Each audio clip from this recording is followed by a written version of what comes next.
আসসালামু আলাইকুম, শুভ সকাল। কেমন আছো আমার শিক্ষার্থীরা? নিশ্চয়ই সবাই ভালো আছো।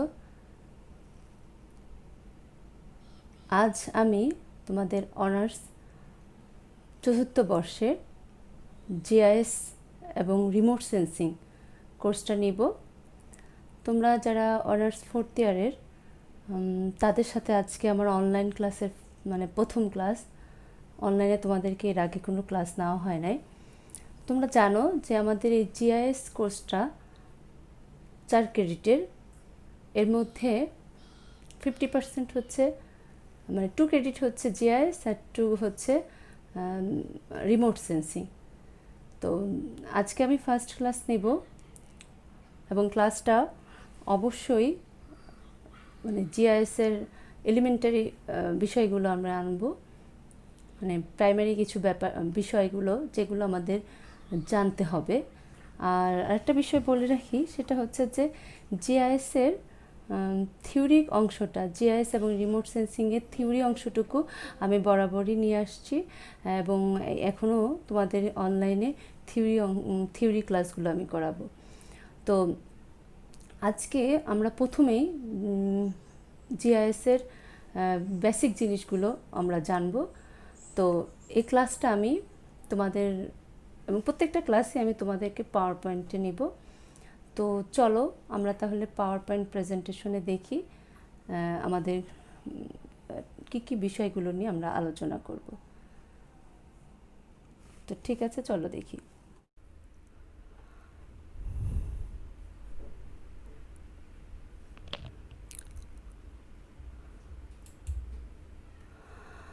Welcome our GIS session, my dear students.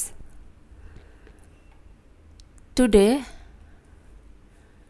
the content of the presentations are introductions, definition of GIS, the geographical approach of GIS, which are GIS or not, component of GIS, what can GIS do for you, GIS and other information science, area of GIS applications.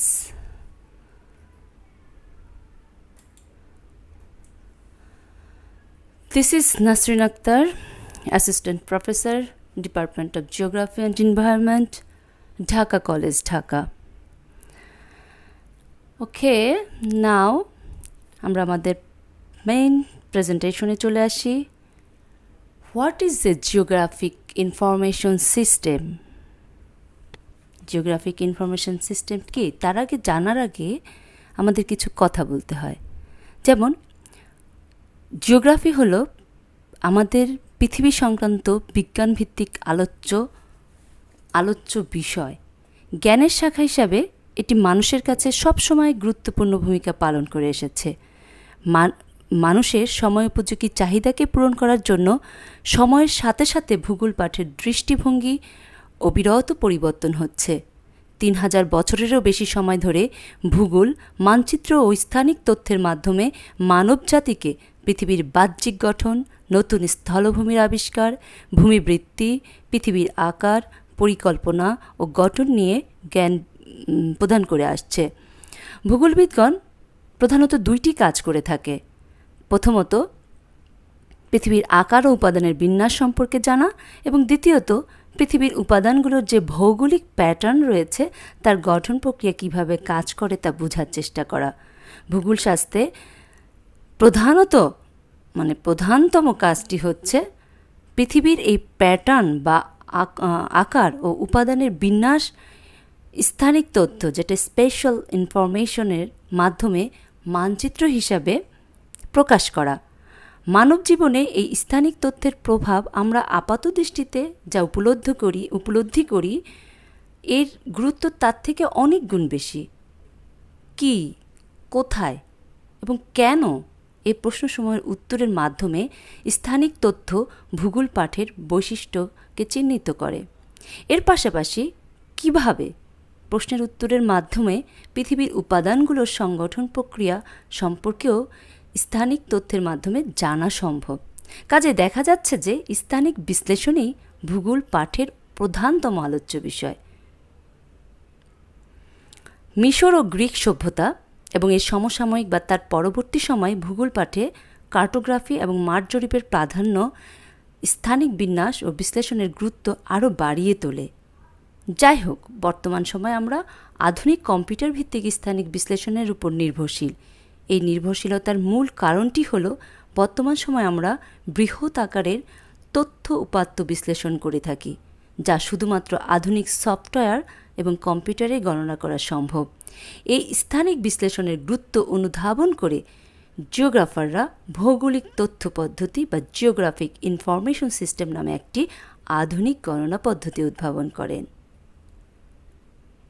পরের স্লাইডে যাই। Definition of GIS. GIS কাকে বলে? জিআইএসের সংজ্ঞা। GIS হলো একটা পদ্ধতি, যে পদ্ধতির দ্বারা ভূপৃষ্ঠের যে কোনো স্থানের ভৌগোলিক উপাত্ত একত্রীকরণ, সংরক্ষণ, সংস্করণ ও বিশ্লেষণ করে প্রকৃত অবস্থান তথা অক্ষাংশ, দ্রাঘিমাংশ উল্লেখপূর্বক মানচিত্র প্রদর্শন করা।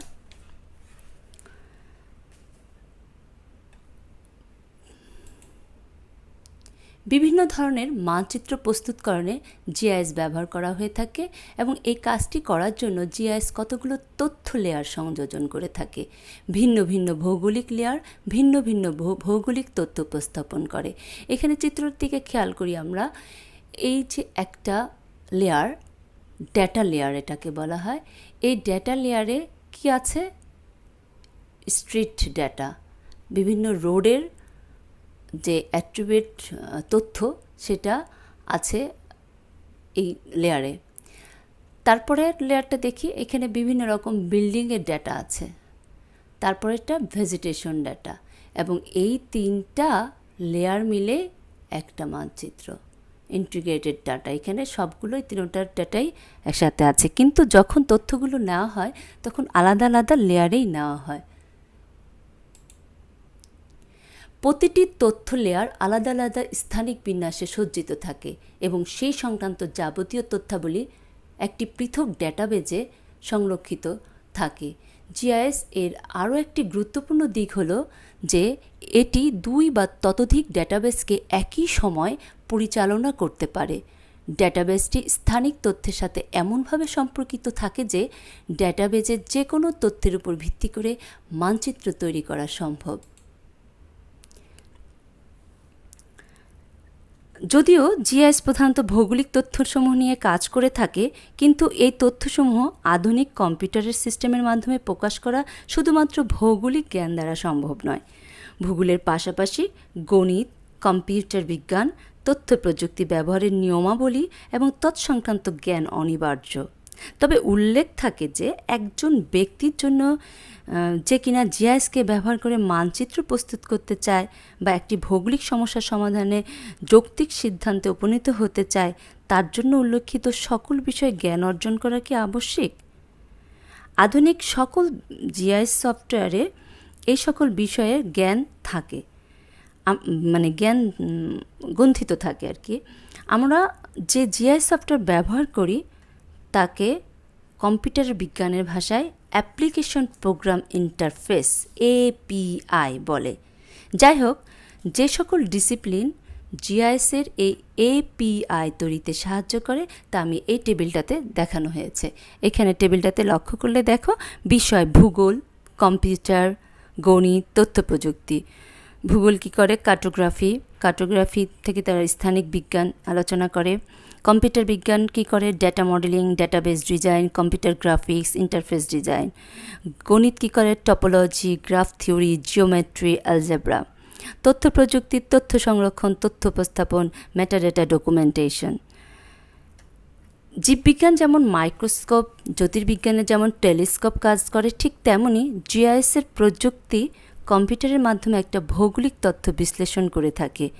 জিআইএস স্থানিক এবং সংখ্যাতাত্ত্বিক তথ্যসমূহ একই সাথে পরিচালনা করতে পারে এবং এর ফলে জিআইএস ব্যবহারের মাধ্যমে ব্যাপক বিস্তৃত তথ্যাবলী খুব সংক্ষেপে মানচিত্র আকারে উপস্থাপন করা সম্ভব।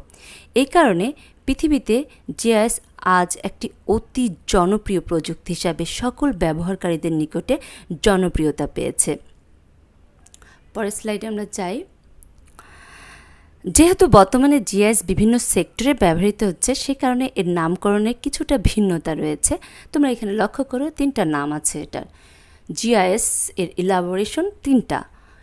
কীভাবে? Geographic or geographical information system, geographic or geographical information science, geographic or geographical information service. এখানে জি অর্থ জিওগ্রাফিক, যা আমেরিকার ব্যবহারকারীরা ব্যবহার করে থাকে, অথবা জিওগ্রাফিক্যাল, যা ব্রিটিশরা ব্যবহার করে থাকে। আই অর্থ তথ্য, ইনফরমেশন, এবং এস অর্থ হচ্ছে সিস্টেম, যেটা সাধারণ ব্যবহারকারীদের জন্য। এস অর্থ সায়েন্স, যেটা একাডেমিক ব্যবহারকারীদের জন্য। এস অর্থ সার্ভিস, যেটা সার্ভিস সেক্টরের জন্য। আমরা পরের স্লাইডে যাই। এখন আসি জিওগ্রাফিক্যাল অ্যাপ্রোচ অফ জিআইএস। জিআইএসের ভৌগোলিক পদ্ধতি কী কী? এখানে লক্ষ্য করো, একটা ডায়াগ্রাম দেখা যাচ্ছে যে ভৌগোলিক বিশ্লেষণের শক্তিশালী উপকরণই হচ্ছে জিআইএস। জিআইএসের সাথে সংযুক্ত হয়ে ভূগোল আমাদেরকে আরও ভালোভাবে পৃথিবীকে জানতে এবং মানবজাতির কাছে ভৌগোলিক জ্ঞান প্রয়োগে সহায়তা করছে।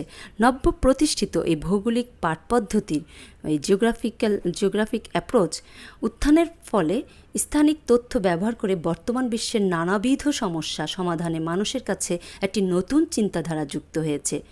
স্থানিক তথ্য সংগ্রহ, সংরক্ষণ এবং বিশ্লেষণ ও মডেলিং এর মাধ্যমে মানচিত্রে উপস্থাপন করে পদ্ধতি পৃথিবী সম্পর্কে নতুন নতুন ভৌগোলিক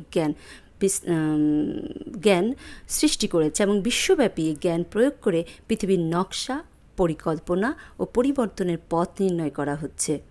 এই মানচিত্র প্রস্তুত করতে জিআইএস কতগুলো পর্যায়ক্রমিক ভৌগোলিক পদ্ধতি অনুসরণ করে থাকে, যেমন সমস্যা সম্পর্কে প্রশ্ন উত্থাপন করা, তথ্য সংগ্রহ করা, তথ্য নিরীক্ষণ করা, তথ্য বিশ্লেষণ করা, মানচিত্রের তথ্য উপস্থাপন করা। একটি ভৌগোলিক সমস্যা সমাধানের সবচেয়ে গুরুত্বপূর্ণ বিষয়টি হলো স্থান সম্পর্কিত প্রশ্ন উত্থাপন করা। সমস্যাটা কী এবং এটা কোথায় অবস্থিত? জিআইএস স্থানিক তথ্যের মাধ্যমে এই ধরনের প্রশ্নের উত্তর দিতে পারে। সমস্যা চিহ্নিত করার পর জিআইএস আমাদেরকে প্রয়োজনীয় স্থানিক তথ্য সংগ্রহে এবং সংগৃহীত তথ্য ব্যবহারে সহায়তা করে। জিআইএস ডিজিটাইজেশন বা জিপিএস বা স্যাটেলাইট ইমেজ বা আধুনিক আরও ভিন্ন ভিন্ন পন্থায় তথ্য সংগ্রহ করতে পারে, কিন্তু সংগৃহীত এই তথ্যসমূহ কতটা সঠিক বা এর প্রয়োজনীয়তা কতটুকু তা নির্ণয় করতে পারে না। এর জন্য তথ্য নিরীক্ষণ খুবই জরুরি। জিআইএস তথ্যগুলোর বিন্যাস ধারা, এদের মধ্যকার আন্তঃসম্পর্ক এবং বাহ্যিক পৃথিবীর ভৌগোলিক ও ভূপ্রাকৃতিক দিক বিবেচনা করা তথ্যসমূহের নিরীক্ষণ করতে সক্ষম। অতঃপর নিরীক্ষিত তথ্যসমূহ ভিন্ন ভিন্ন মডেল বা পদ্ধতি ব্যবহারের মাধ্যমে বিশ্লেষণ করা যেতে পারে। বিশ্লেষিত তথ্যসমূহ সবশেষে মানচিত্র আকারে উপস্থাপন করা হয়। এটা হচ্ছে জিওগ্রাফিক্যাল অ্যাপ্রোচ অফ জিআইএস। পরের স্লাইডে যাই, যেখানে বলা হচ্ছে which are GIS are which are not. কোনগুলো জিআইএস নয়। জিআইএস নিয়ে যখন আলোচনা হয় তখন পাশাপাশি কিছু বিষয় বিস্তারিত আলোচনা প্রয়োজন। যেমন জিআইএস ব্যবহারকারীরা সাধারণত global positioning system, GPS, remote sensing এর স্যাটেলাইট চিত্র নিয়ে অধিক পরিমাণে আলোচনা করে থাকেন। প্রকৃতপক্ষে স্থানিক বিশ্লেষণের বিজ্ঞান খুব বেশি পরিমাণ জিপিএস এবং আরএস ভিত্তিক স্যাটেলাইট চিত্রের উপর নির্ভরশীল। এই দুটি উপাদানই জিআইএসের কার্যপদ্ধতির জন্য খুবই গুরুত্বপূর্ণ, কিন্তু মনে রাখতে হবে যে এগুলো জিআইএস নয়, বরং জিআইএসের উপাদান মাত্র। জিপিএসকে এমন একটা প্রযুক্তি হিসেবে ব্যবহার করা হয় যা জিআইএসের জন্য তথ্য সংগ্রহ কাজে লাগে। জিআইএসের সাথে জিপিএস প্রযুক্তিকে একসাথে ব্যবহার করতে পারলে জিআইএসের বহুবিধ ব্যবহার সহজ, নির্ভুল এবং গ্রহণযোগ্যতা পায়। একটি জিপিএস সিস্টেম থেকে ডেটা স্থানান্তর এবং নতুন ডেটাবেস তৈরি জিআইএস প্রযুক্তিকে সম্পূর্ণরূপে সিস্টেমে পরিণত হতে ব্যাপকভাবে সহায়তা করে, যার মাধ্যমে জিআইএস প্রযুক্তি ব্যবহার করে সরাসরি কার্যক্ষেত্রে স্থানিক বিশ্লেষণ করা যায়। এটা আমি স্যাটেলাইট গ্লোবাল পজিশনিং সিস্টেম, যেভাবে বিভিন্ন তথ্য নেওয়া হয়, আর এটা হচ্ছে রিমোট সেন্সিং। আমরা পরের স্লাইডে যাই। কম্পোনেন্ট অফ জিআইএস, জিআইএসের উপাদানগুলো কী কী। এখানে আমি একটা ডায়াগ্রাম দিয়েছি, ডায়াগ্রামের ভিতরে দেখো যে হার্ডওয়্যার, সফটওয়্যার, ডেটা, মেথড, লাইভওয়্যার অর্থাৎ পিপল। এটা হচ্ছে হার্ডওয়্যার। এটি কম্পিউটারের খুবই গুরুত্বপূর্ণ উপকরণ। কম্পিউটার হার্ডওয়্যারের উপাদানসমূহ খালি হাতে স্পর্শ করা যায়, খোলা যায়, খালি চোখে দেখা যায়। এই উপাদানগুলোর কাজকে 3টা শ্রেণীতে ভাগ করা যায়, যেমন ইনপুট, আউটপুট এবং স্টোরেজ। তারপরে সফটওয়্যার। সফটওয়্যার হচ্ছে কম্পিউটার প্রোগ্রাম যা হার্ডওয়্যারকে দিক নির্দেশনা দিয়ে থাকে। হার্ডওয়্যার একটা যন্ত্র যা সফটওয়্যারের মাধ্যমে পরিচালিত হয়। সফটওয়্যারকে 2টা ভাগে ভাগ করা যায়, সিস্টেম সফটওয়্যার যেটা MS Windows, MS DOS, Linux, Mac ইত্যাদি। আর অ্যাপ্লিকেশন সফটওয়্যার কি MS Office, Photoshop, Illustrator, Oracle ইত্যাদি। জিআইএস এই সফটওয়্যার হচ্ছে এক ধরনের অ্যাপ্লিকেশন সফটওয়্যার, কিন্তু জনপ্রিয় জিআইএস সফটওয়্যার হচ্ছে ArcInfo, ArcView, ArcMap, map source, geo server, QGIS, Idrisi, GRASS ইত্যাদি। জিআইএস সফটওয়্যার সংরক্ষণ, পরিবর্তন এবং পরিমার্জনের সকল কাজ করে থাকে।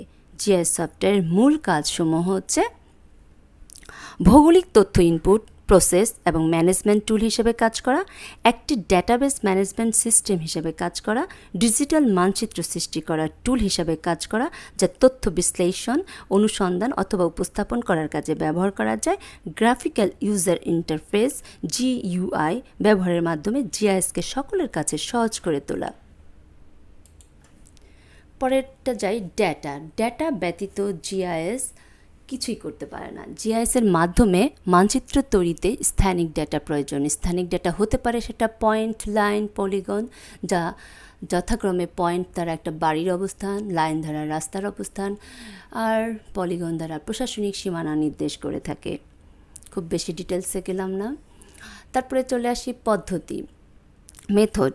জিআইএস পদ্ধতি বলতে বোঝায় কিভাবে ডেটা ইনপুট, সংরক্ষণ, পরিচালনা, পরিবর্তন, বিশ্লেষণ এবং সর্বশেষ মানচিত্রে উপস্থাপন করা যায় সে সম্পর্কিত কার্যপ্রণালী।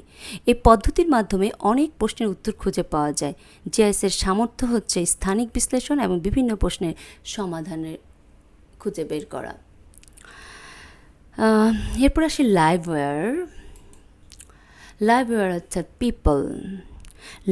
লাইভওয়্যার বলতে মানুষকে বোঝায় যারা জিআইএসের কাজে নিয়োজিত থাকে। জিআইএস সফটওয়্যার, হার্ডওয়্যার এবং ডেটাকে নির্দিষ্ট কতগুলো পদ্ধতির মাধ্যমে যথাযথভাবে পরিচালনা করার জন্য দক্ষ লাইভওয়্যার প্রয়োজন। জিআইএস সফটওয়্যার পরিচালনার জন্য প্রয়োজন ভূগোল, কার্টোগ্রাফি, কম্পিউটার, ইনফরমেশন সায়েন্স ইত্যাদি বিষয়ক জ্ঞান এবং সফটওয়্যার ব্যবহার করার দক্ষতা।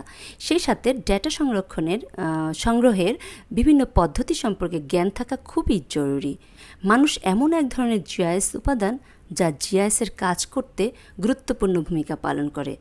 লাইভওয়্যার ভৌগোলিক ডেটাবেস তৈরিকরণ এবং টেকনিক্যাল সাপোর্ট দিয়ে থাকে। জিআইএসের সাথে সংশ্লিষ্ট লাইভওয়্যারকে কয়েকটা শ্রেণীতে ভাগ করা যায়, যেমন দর্শক সবচেয়ে বেশি সংখ্যক হয়ে থাকে। এই দর্শক বা ভিউয়ার্স যারা শুধুমাত্র প্রয়োজনে ভৌগোলিক ডেটাবেস ব্রাউজ করে থাকে। সাধারণ ব্যবহারকারী, জেনারেল ইউজার্স। সাধারণ ব্যবহারকারীরা হচ্ছে যারা ব্যবসা, চাকুরি এবং সিদ্ধান্ত নেওয়ার জন্য জিআইএস ব্যবহার করে থাকে। তারা হতে পারে facilities manager, resource manager, scanner, scientist, engineer, lawyer এবং ব্যবসায়ী। GIS specialist, advance users.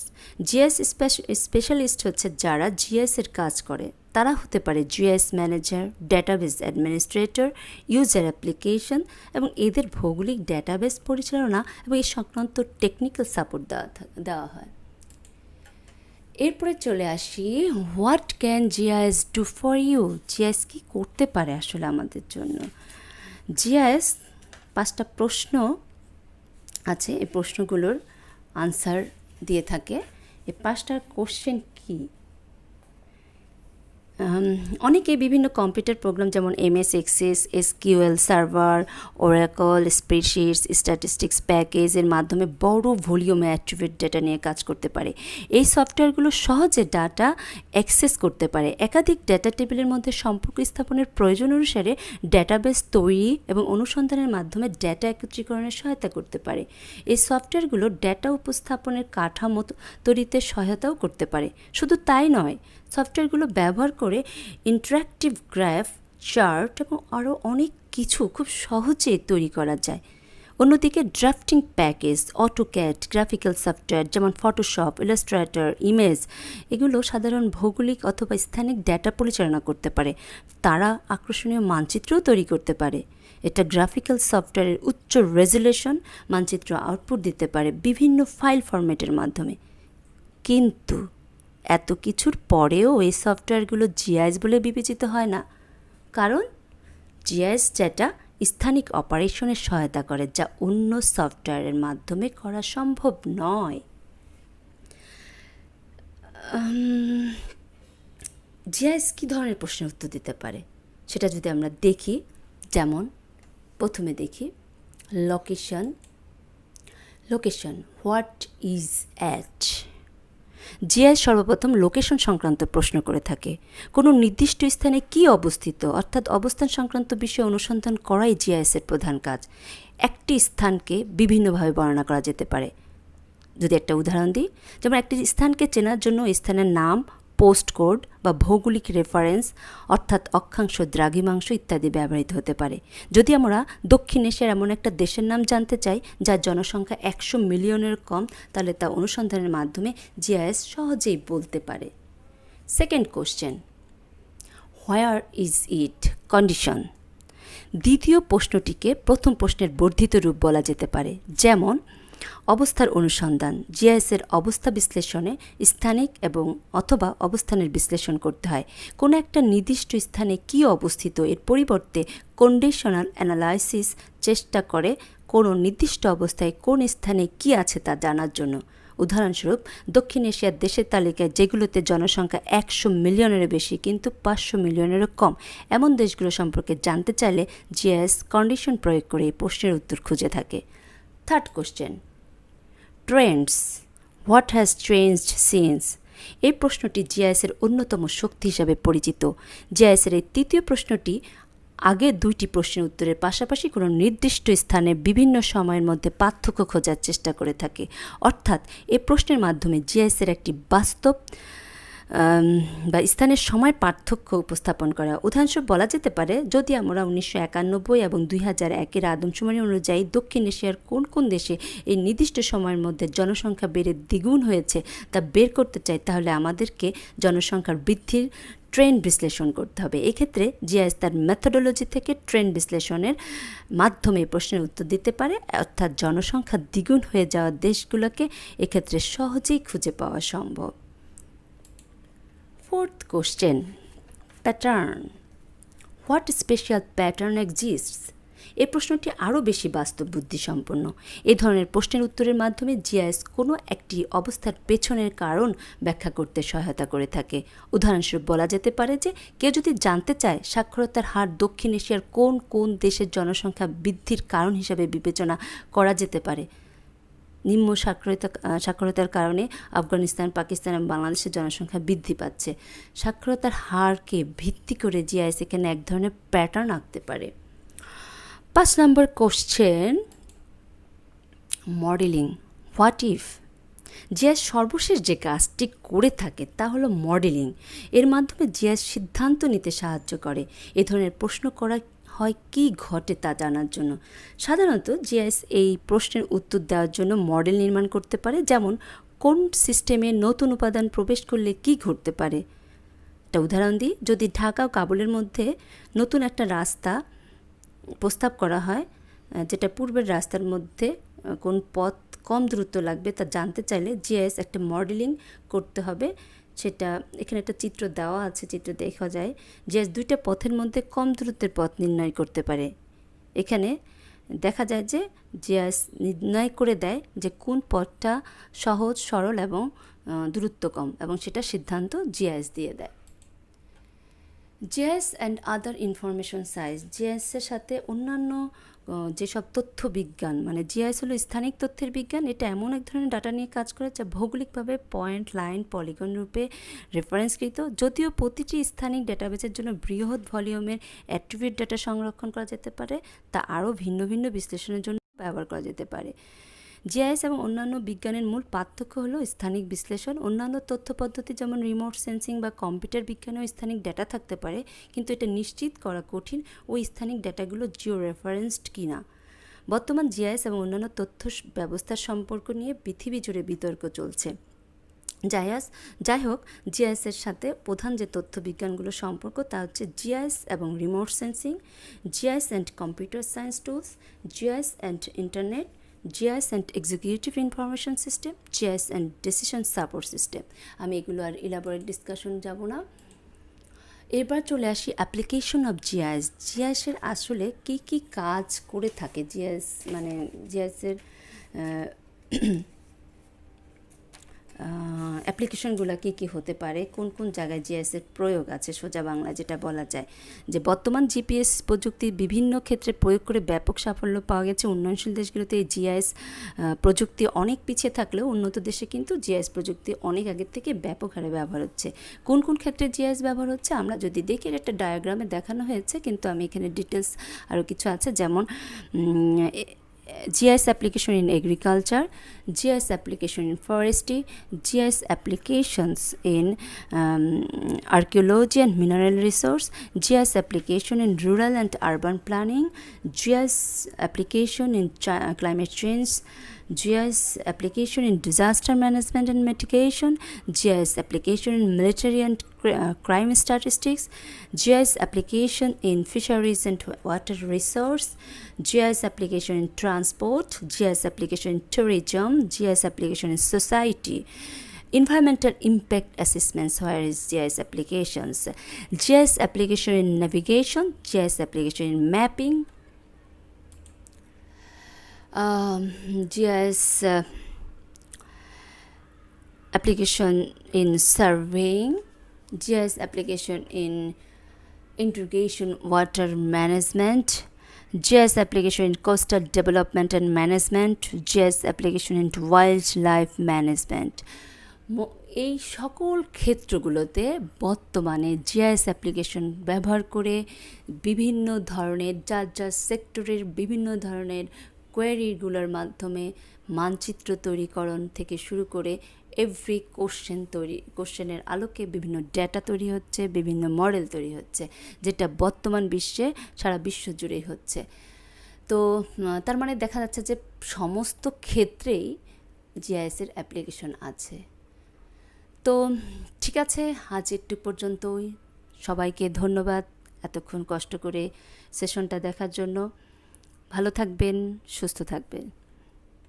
আল্লাহ হাফেজ।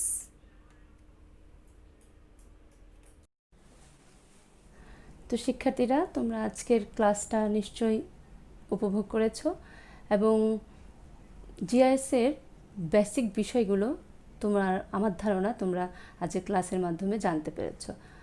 তো আমরা পরবর্তীতে জিআইএসের অন্য বিষয়গুলো নিয়ে অন্য কোনো টপিক নিয়ে ক্লাস করব।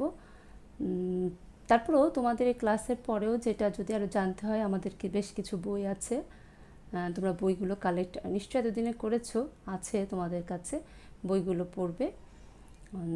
তো আজকে আমি এই পর্যন্তই ক্লাসটা। ভালো থাকবে, সুস্থ থাকবে, নিরাপদে থাকবে। দোয়া রইল তোমাদের জন্য, আর আমার জন্য তোমরা দোয়া করবে। আল্লাহ হাফেজ, আসসালামু আলাইকুম।